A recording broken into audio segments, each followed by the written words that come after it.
You're live with the guy Monday, Wednesday, and Friday. I'm covering pop culture. We were off yesterday because Nat was on WDW Pro, and so that means we have extra news for today.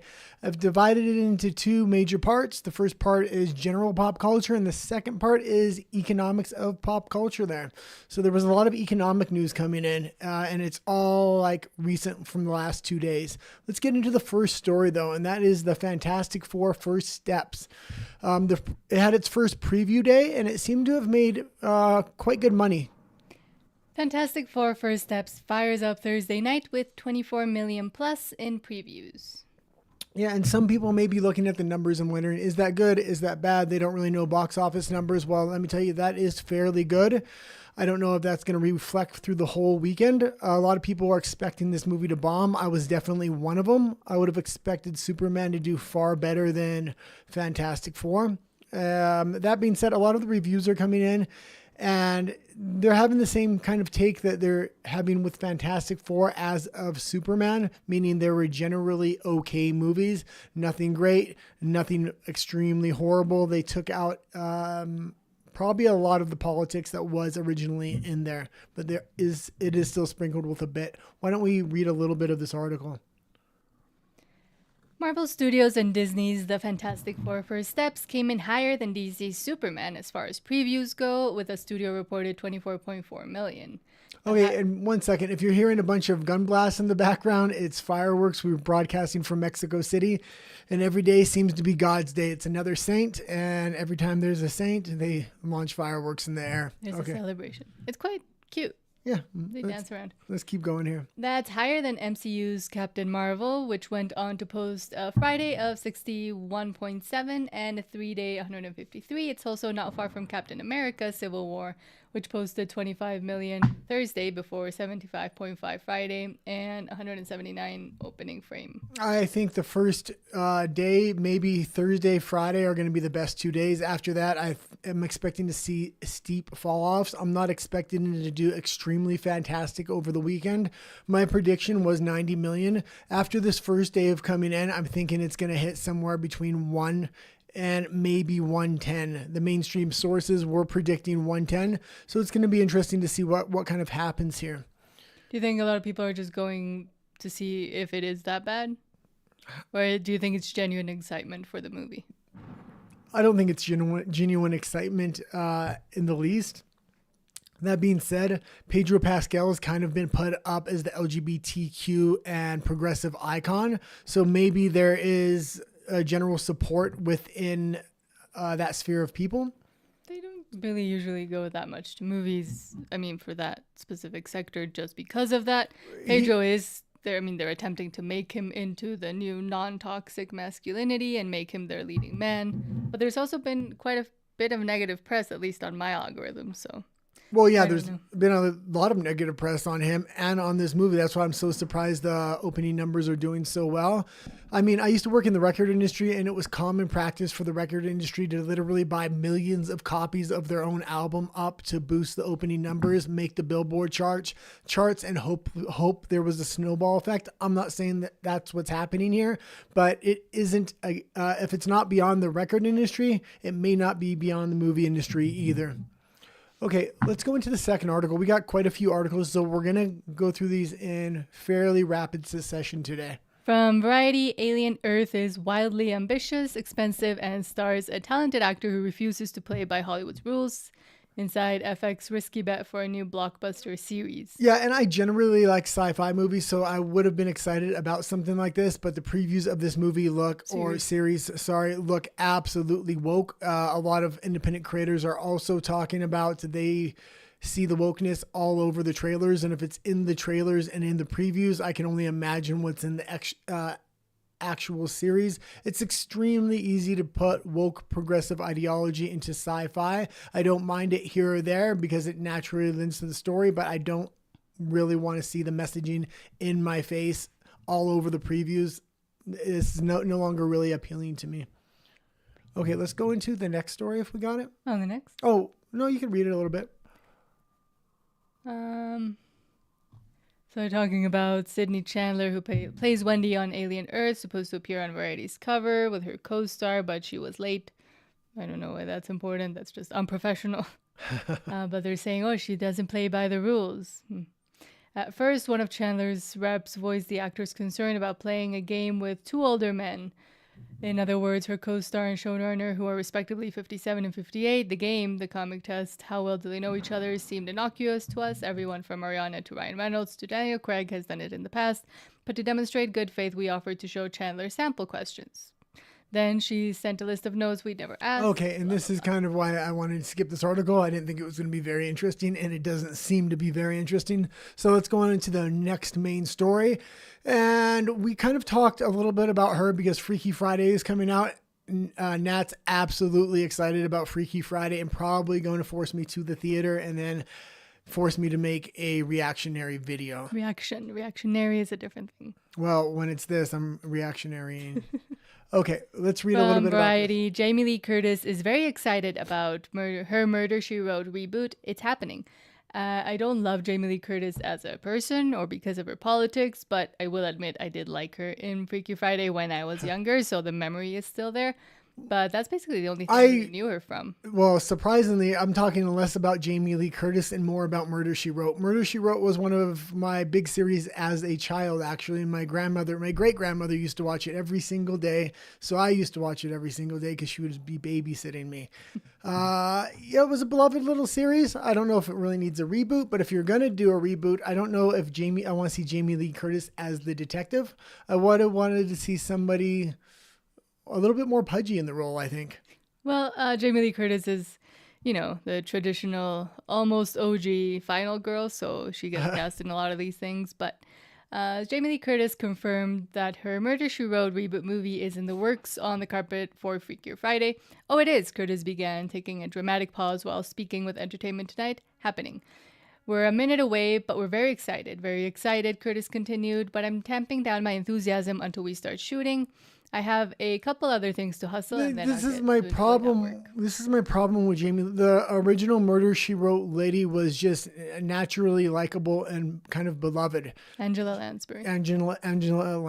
But Jamie Lee Curtis just a little bit cold and standoffish, and I don't know if she's going to come across as naturally likable. Just like Angela Lansbury, at one glance, you kind of just liked her, and she had this warm grandmother feeling to her. I don't think Jamie Lee Curtis has that necessarily same feeling. Maybe going for somebody that was less politically involved, maybe even lesser known, would have been better for this series. This series could be good. It could go back to traditional values and a traditional kind of detective skit. I wouldn't mind seeing that, but we'll see kind of what happens. And Jamie Lee Curtis has more of a neurotic, histrionic quality, like the mom that forgot her kids in the car. That's the kind of vibe. And then that makes a good final girl because of all the screaming. But yes, I don't know if warm and lovable would be words to describe her way of acting. Yeah. And also, I mean, she could play cold and powerful as well, but you should just put her in a detective series if you want to do that. You're trying to, everybody's going to remember Angela Lansbury, and that series was really beloved for decades. Okay, let's go into South Park now. This was big news that came out over the weekend, actually. Deadline: South Park takes aim at Trump and Paramount in Savage Season 27 premiere episode. Yeah, and we're going to have a couple articles on this. They finally reached a deal. I think that's in the second article. The first article, they're kind of taking aim at Trump, and I don't mind it at all. I don't think Trump minds it at all either. He was kind of in the pop culture, and even after his 2016 election, he was constantly in the media. They were making fun of him, and it only seems to help him out. And he's got a good sense of humor about it. I like series that take aim at both sides. South Park goes after both the left and the right. They go after everybody equally, all religions. I also like the fact that almost all religions. I thought they did go after Islam. A little bit, but they stopped. Oh, they did? Yes. Oh, okay. Because when I was I haven't watched it for quite a while, but when I was watching it, they went hard after him. Mm-hmm. So that being said, you can read the article a little bit. I lost my talking point there. Sorry. That's okay. Hours after South Park co-creators Trey Parker and Matt Stone signed a 5-year... That's what I was going to say. David Chappelle goes after everybody, kind of just like South Park. That's what makes these shows and these kind of comedy so beloved. Okay, Let's continue. And unfettered comedy is the most important type of comedy because Let's go back to the king's courts, and the jester was the only one that was able to tell the king what the people actually felt, and it landed differently because it was coming from the jester, but it was almost an advisory position for the king as well. So that's why comedy is very important. Well, also, after coming out of almost a decade or more than a decade of cancel culture from the progressive left, it's nice to having it be okay to kind of take the bounds off of comedy. They were really trying to cancel comedy for a while there, saying what's okay in comedy, what's not okay in comedy. So, okay, let's go with this. After co-creators signed a new 5-year overall deal with Paramount Global, the long-running animated series took aim at the network's dealings with Donald Trump. Wednesday's season 27 premiere featured the president complaining about the size of his manhood in an official painting, then crawling into bed and trying to be amorous with Satan, who rejects him and complains about the size of Trump's manhood. And for the record, said manhood is, well, barely given its size here multiple times throughout the episode, including in a photorealistic segment at the end of the show. Well, yeah, and that being said, it's very important something like South Park is on mainstream airwaves. This is a beloved show, but it is on mainstream, within a mainstream studio. So having somebody that can actually push the bounds of comedy in a mainstream studio says it's okay for other shows to do the same thing. If you have no shows really pushing the boundary, it's easier and easier to narrow what's acceptable and not acceptable within the mainstream. People like David Chappelle and other stand-up comedians, yeah, they're doing stand-up comedy shows and once in a while guest appearance, but South Park is on week after week and they have commentary on what's going on in the world in a modern political sense, and they push the boundaries of comedy. And it also makes it even more evident that the whole Colbert thing isn't because, he offended Trump. It's because he was wasting more money than he was making, and people were just not tuning in. So yeah, it just goes to prove that, no, narrative doesn't go. Let's go into the second South Park article we have here now. From Variety, South Park to get 50 new episodes as Trey Parker, Matt Stone reach 5-year deal with Paramount, entire series to stream on Paramount Plus. Okay, this being said, they came to a $1.5 billion deal. That might seem like a lot of money, but they originally wanted more of a long-term deal for $300 billion. This seems like a lot of money, especially in the age of AI. This does have a lot of rewatchability for Paramount. A lot of people will sign up for, I believe this is on Paramount Plus, just to see the older episodes because it has so much rewatchability. It got a higher price tag than I think a lot of shows would have gotten in the same genre. Okay, you can go with this. Read the article? Yeah, let's read the article. The great South Park standoff of 25 is over. Series creators Trey Parker and Matt Stone have officially extended their overall deal with Paramount Global for a further 5 years. Under the terms of the deal between Paramount and Parker and Stone's Park County Production Company, South Park has received an order for 50 new episodes. In addition, all 26 previous seasons will be available to stream on Paramount Plus for the first time, while new episodes will air on Comedy Central and then stream on Paramount Plus the day after. Yeah, it's going to be very interesting. It's going to be very easy to replicate one of these shows in the era of AI. So the writing is extremely important. They do have very edgy, very creative writing usually. So AI might not necessarily be able to compete with that right away. So after this 5 years comes up, it's going to be very interesting to see the contract renegotiation because I believe the creative space is going to be completely transformed within the next 5 years. Okay, let's go into what do we got next here? IMAX. From Deadline, IMAX hits all-time high market share for summer slate as Q2 earnings jump, will re-release F1 in August. Yeah, and IMAX is doing really well. If people are going to leave their homes, a lot of people are choosing streaming over theaters, especially in the United States and Canada. Here in Mexico, theaters are extremely popular still, but IMAX theaters are becoming more and more popular. The theaters themselves can have an upcharge for these IMAX screens.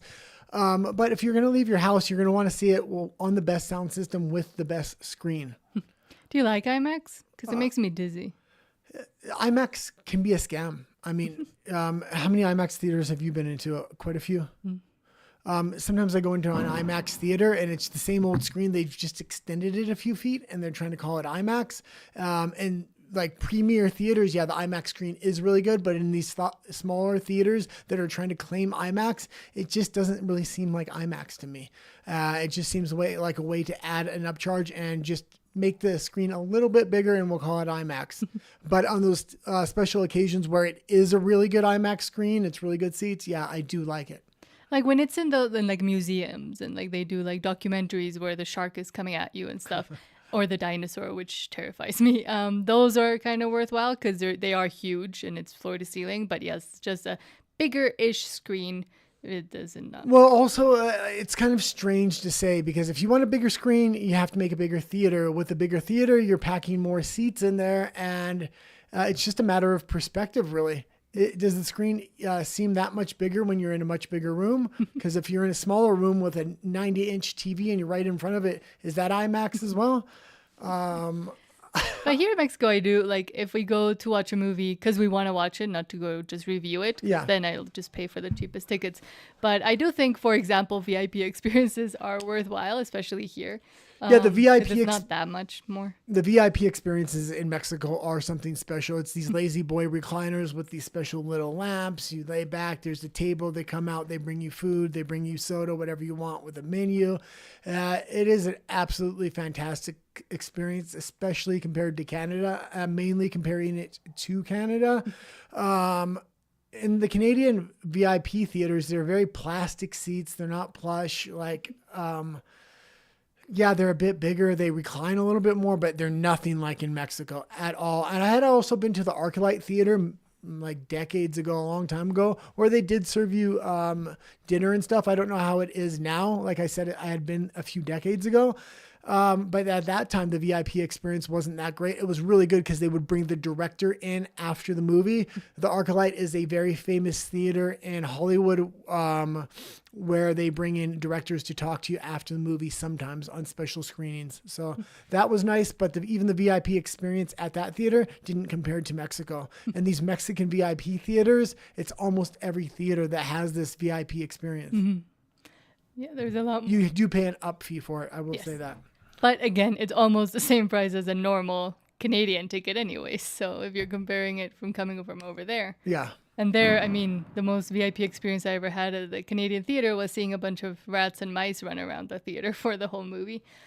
IMAX saw profits surge and revenue rise last quarter as company beat Wall Street forecasts with global box office up 19% year on year and its highest grossing domestic quarter ever at $143 million. And isn't Avatar also coming out soon? Yeah, Avatar is coming out soon. A lot of people are knocking on Avatar that's not going to make money. I'm not a big fan of Avatar. I'll just say it right out the gate. And I didn't think the last movie was going to do good, but before the last movie came out, I was working as a bouncer at a bar, and I would constantly just talk to people about movies or politics and things like that. And people absolutely love Avatar, especially foreigners. They just love this movie. I'm expecting it to do extremely well again. The last one broke records again. So the fact that the last one did so well, this one actually looks a little bit different because it's called Fire and something. So it has a little bit different of a color grade to it. More fire, more reds. So at least it's going to look, I hope it's going to look a little bit different than the normal Avatar.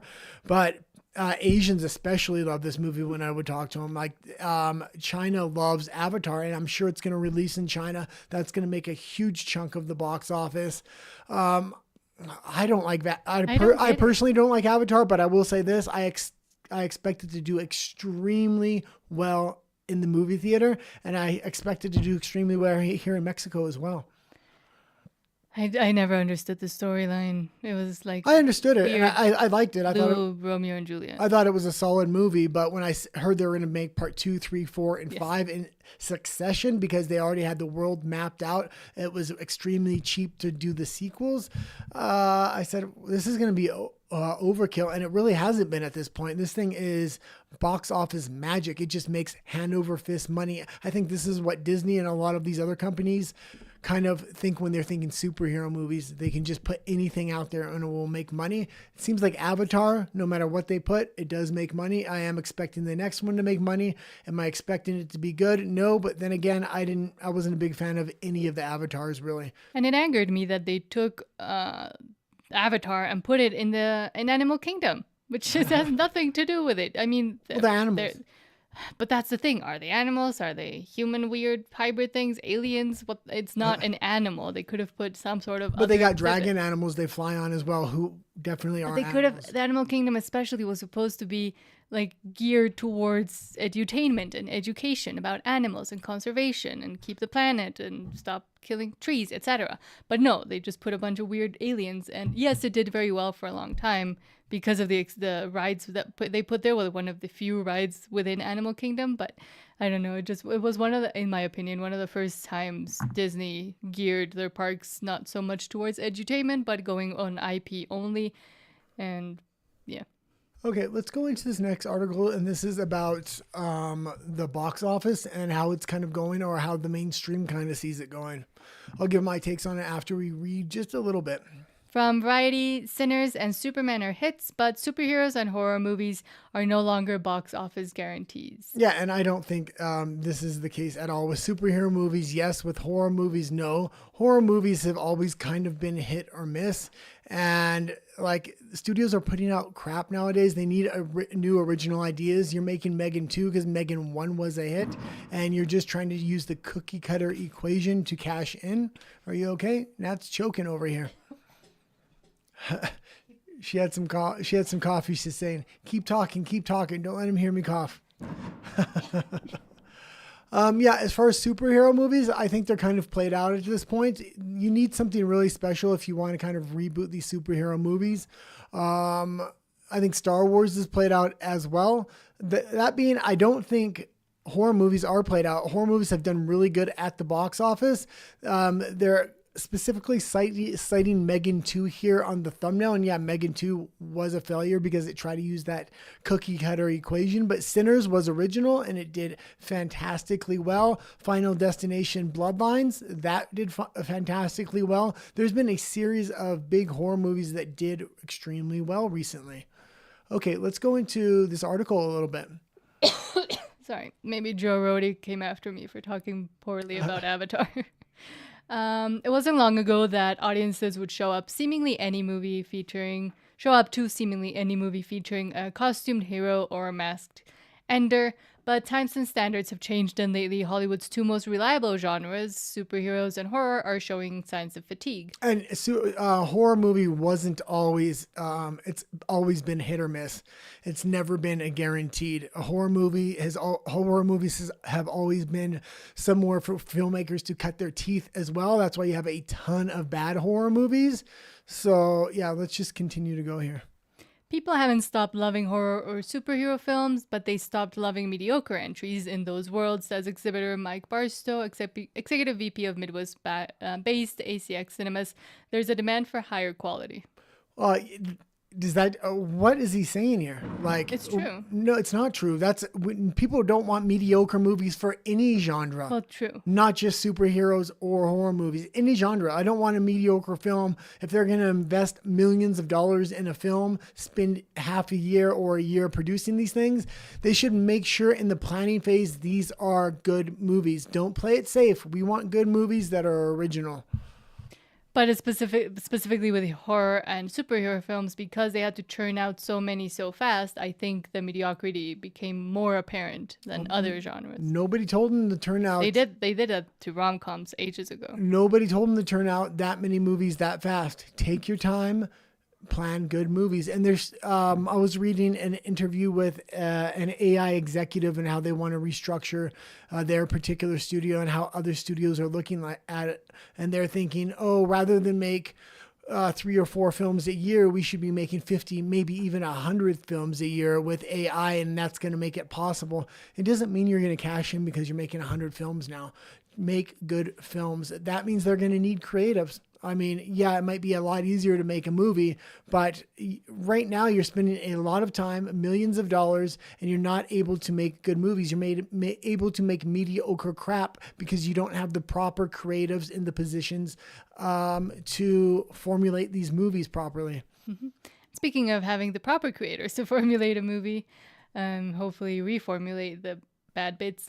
From Hollywood Reporter, Lilo & Stitch 2 brings back co-creator Chris Sanders to write script. Disney's live-action remake is Hollywood's first billion-dollar movie of 2025. Yeah, and we got 2 more articles here, and then we're going to go into the economics of Hollywood. There's quite a few articles that popped up while I was researching today's show. This is big. This is good. He did the original Lilo and Stitch. He seems to have some family values. He's not complete progressive woke crap like the rest of Disney. But he knows how to tell a story, which is what nobody knows how to do. And he was the voice of Stitch as well. And he did come back for this live action one as the voice of Stitch. And I think he would just understand that, for example, the final decision, even though he was consulted on this first live action film, the decision of Nani, going off and studying marine biology, not in Hawaii for some reason, which makes no sense. I mean, one of the first things they could do to make the audience really fall back in love with it, even though a lot of them left with a bad taste in their mouths because of that, would be to just bring Nani back, have her remove her studies to they Hawaii. did bring her back. They gave her a portal.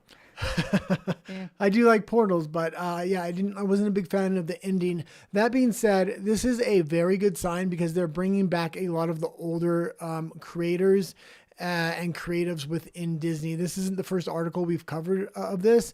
I think this is the second or third person they've brought back that used to hold high ranking in the creative decision making within Disney. So we're starting to see the first phases of course correction with Disney here. And also, I mean, maybe noticing what works and what doesn't, because they seem to be ignoring that for the longest time. Yep, and we're going to go into Candace Owens now and becoming Brigitte. Or Bridget. I like to call her Bridget. From Deadline, Candace Owens accuses Brigitte Macron of bullying. No, it's Bridget.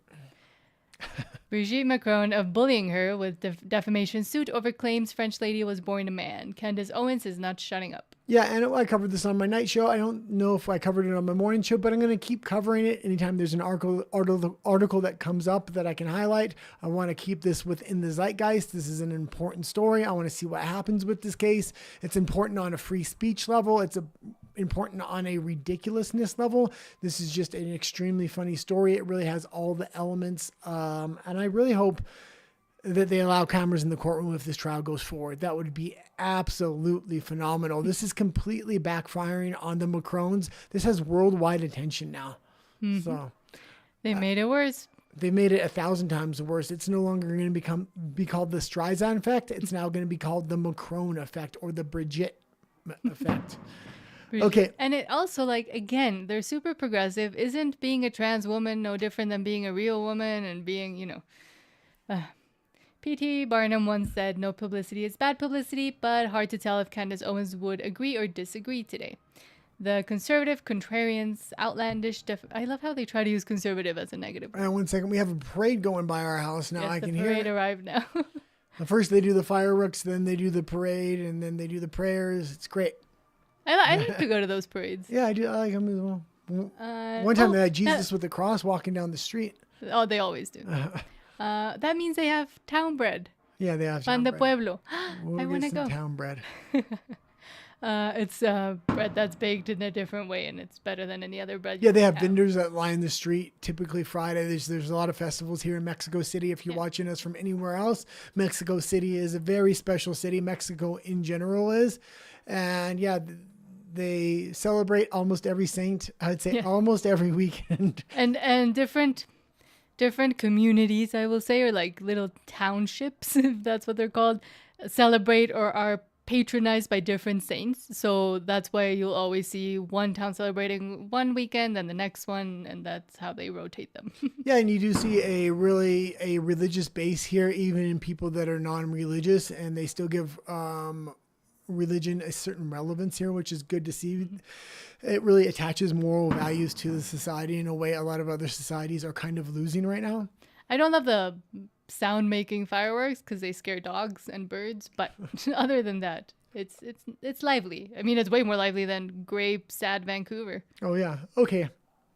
I've kind of talked at length about this Brigitte Macron. I just wanted to kind of bring it up again. So in case somebody hadn't heard about it, you'll know about it because this is going to be all over social media, all over YouTube, all over the news for the next, I would say, at least year. Even if they drop this case, it's only going to get worse if they drop it because Candace is going to just keep attacking him with a dog with a bone. Like a dog with a bone. Okay, let's go into the economic section today. And usually I don't have an economic section, but this is all related to the network TV studios and how they're really transitioning. There was just a lot of headlines just in the last 2 days. And there's a bigger picture here because over the last few months, or last, I'd say since Trump got into office, we've seen a headline a week or something like that. And if you put all these headlines together, you can really notice this transition of mainstream media really changing. This is just the last 2 days, so it's even accelerating faster now. Okay. From Deadline, FCC chairman praises Skydance's commitment to serious changes at CBS. Democratic commissioner blasts cowardly capitulation. Yeah, so they finally were able to have the merger with Skydance Paramount, I believe. Mm-hmm. Why don't you read a little bit about this? FCC Chairman Brendan Carr on Thursday praised Skydance Media's commitment to hire an ombudsman for CBS News after it completes its merger with Paramount Global. The commitment was outlined in Skydance filing with the FCC this week. Skydance also said they would ensure that any diversity, equity, and inclusion policies are ended. Okay, yeah, so they're making an outward commitment. There was another article on this that they're going to have an anti-DEI pledge. That's diversity, equity, and inclusion, which absolutely infected the mainstream media and the progressive left for a long time. Also, there's going to be a ton of layoffs coming to this particular company.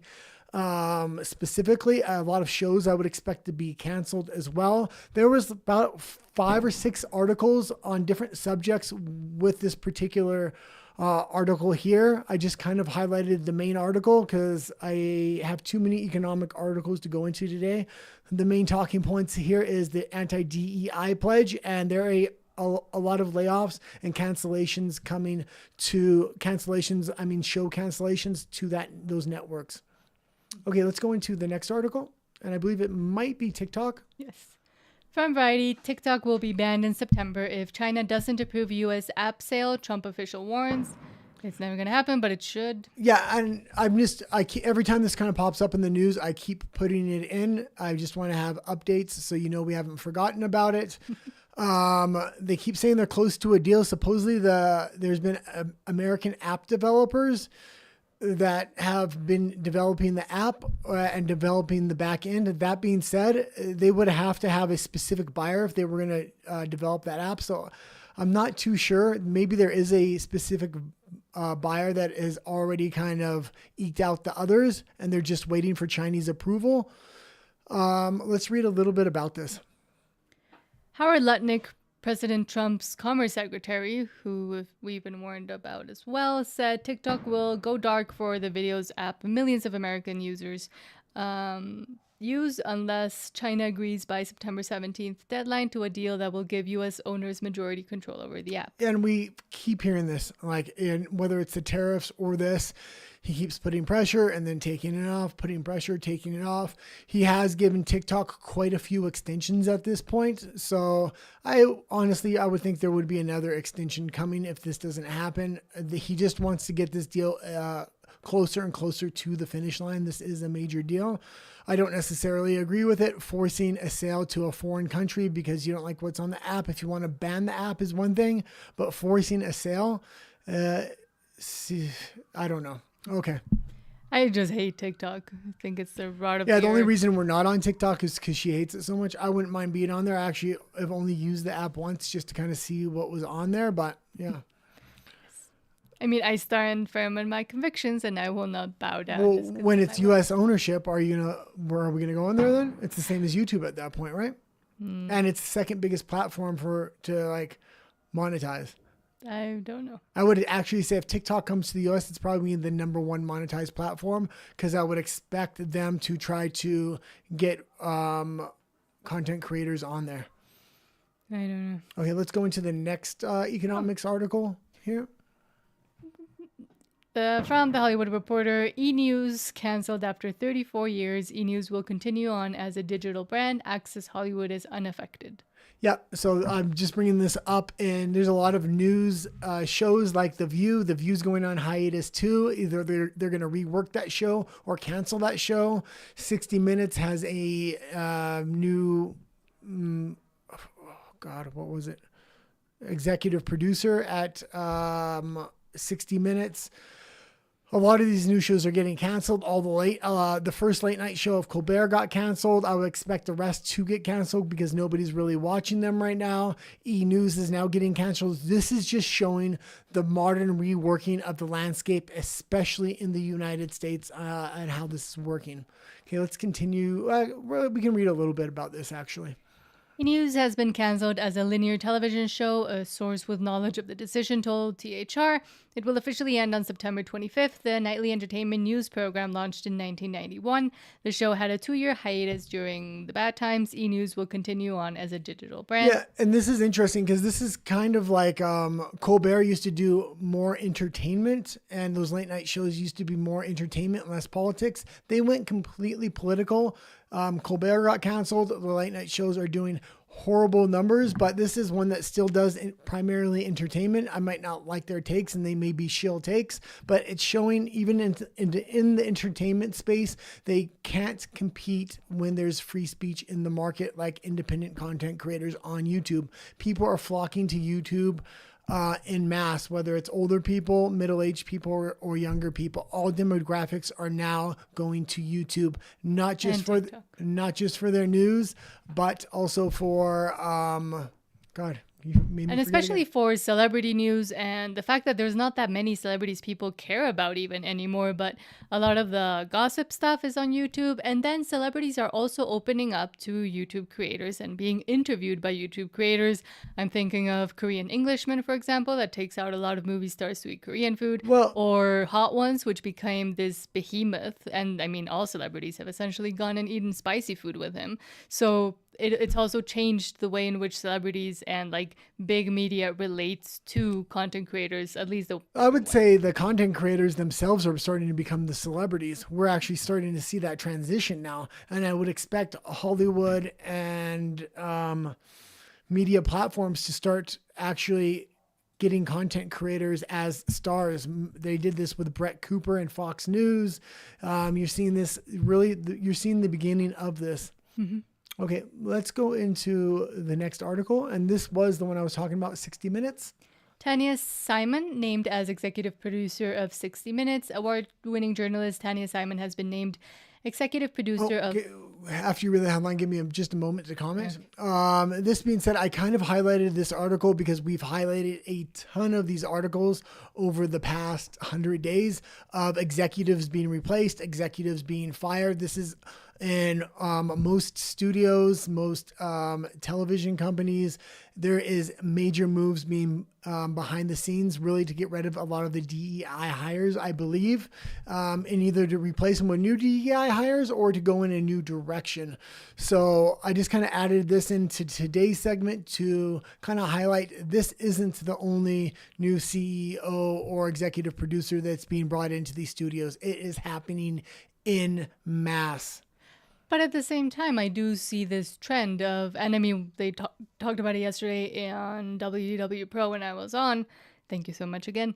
Where they were saying, oh, well, it looks like they're trying to take woke away. Marvel is saying that, oh, they were never trying to be woke. And then Disney and other brands are saying, oh, we're going to remove all our DEI hiring, etc. And at the same time, we see a lot of the universities that did similar and or the same statements because of President Trump actually just rewording it and reframing it into this new, bridging, inclusion. I think that was the case for a little while. And over the last week, even with this, no, Trump had realized that. And I think he's going after him because you've seen what happened at, what was the big college where they took like 60 degrees away from people? Yeah, they started kicking people out of the college, taking away their degrees, things like this, because they were involved in violent protests at the campus. So, no, just reworking these bridge programs, people are understanding what's going on, and it's not going to work. And I think you're going to have to see, you've seen the first transition of, well, they were just going to go in hiatus, hoping Trump wouldn't win the next election. And now I really think you're seeing more permanent change. Because, for example, at Berkeley, UC Berkeley, which is, right next to Hollywood, now they have an othering and belonging institute. But this is in California. I mean, we're talking about more mainstream places here. But that's where all the Okay, let's go into the next article here. From Deadline, ITV profits down 30% for first half of 2025. ITV is a British. Yeah, and this isn't just ITV. Again, I put this article in to make bigger context. All advertising dollars are down across the board. So if you rely on advertising, especially in the mainstream, your profits are massively down and you're going to have to rework a new model. A lot of that USAID money was taken out. A lot of the big pharmaceutical money isn't being spent like it was before. I mean, on news channels like Fox News, you're having 70 to 90% of the commercials being bought up by pharmaceuticals. This is no longer happening. The entire model is going to have to start changing. Let's read a little bit about this. And again, this is just a symptom of a bigger issue that's going on, and that's advertising dollars are starting to become less and less. Though I believe in Europe and the UK, you're not allowed to advertise pharmaceuticals, but... No, but this isn't just pharmaceuticals. It says advertising dollars across the board. I specifically cited Fox News as an American source, and that's how a lot of American advertising dollars come in, is not just through pharmaceuticals, but other major industries like pharmaceuticals, and it's drying up. The big advertising dollars are drying up. The smaller advertising dollars may still be there, but they make up a far less degree of the market, as well as small advertisers can't afford to go on network TV. So network TV has a different advertising model than individual YouTubers and things like this.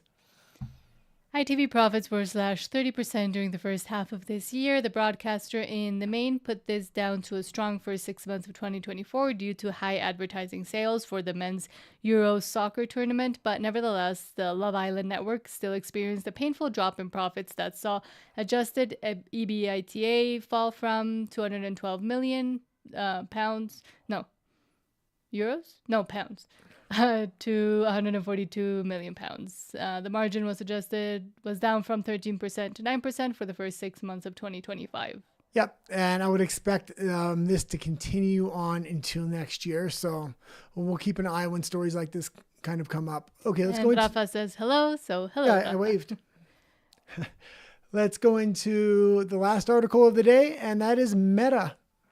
From the AP, Meta will cease political ads in European Union by fall, blaming bloc's new rules. Yeah, and they're just attacking all the American social media companies, all the tech companies that are US based. They're fining them billions upon billions of dollars. They're trying to set laws saying that they have to follow these laws if they want to conduct business in those countries. I would like to see kind of a way around this. Maybe Starlink with a direct to cell phone to satellite connection where they don't really have to listen to the rules in these countries, maybe. So you can actually get free speech, because that's what they're really fearing is free speech in these countries. Do you want me to read into it? Yeah, you can read a little bit here. Facebook and Instagram owner Meta said Friday that it will stop all political advertising in the European Union by October, blaming legal uncertainty over new rules designed to increase transparency in election campaigns. The social media giant said in a blog post that it will no longer allow ads for political, electoral, and social issues on its platforms, which also include Threads. Nobody uses it. Well, and then you have to ask, like, what the hell is a social issue? It's the same as what is hate speech. Whoever is in control gets to kind of dictate what a social issue is. If there's backlash on a certain actor or actress, someone, they could call that social backlash. They can call anything social backlash, just like with hate speech. This is why these terms are so important. The company said it was making the decision because of the 27-nation EU's unworkable transparency and targeting of political advertising regulations. The rules introduce significant operational changes and legal uncertainties, Meta said. It's not the first big tech company to take such a move. Google said last year it would stop serving EU users political ads before the rules take effect in an announcement that cited similar reasons. Yeah, I would like to just see cell phones that are direct to satellite that don't go through any kind of government infrastructure at all, that are completely lockable and completely secure. Okay, and that would kind of guarantee a little bit more free speech and kind of block these governments out a little bit. And Rafa says, is Ed the guy our guy? Yeah. Okay.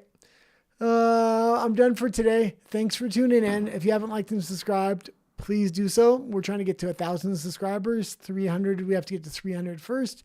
That being said, we will be broadcasting next week, Monday, Wednesday, and Friday with our lives, and we'll have edited videos through the week. Just a few edited videos next week, and the week after that, we should be releasing edited videos on a regular basis. Next week is the catch-up week. Yes, and thank you so much, Rafa, for the comments as well. Thank you. We'll Adios. see you tonight.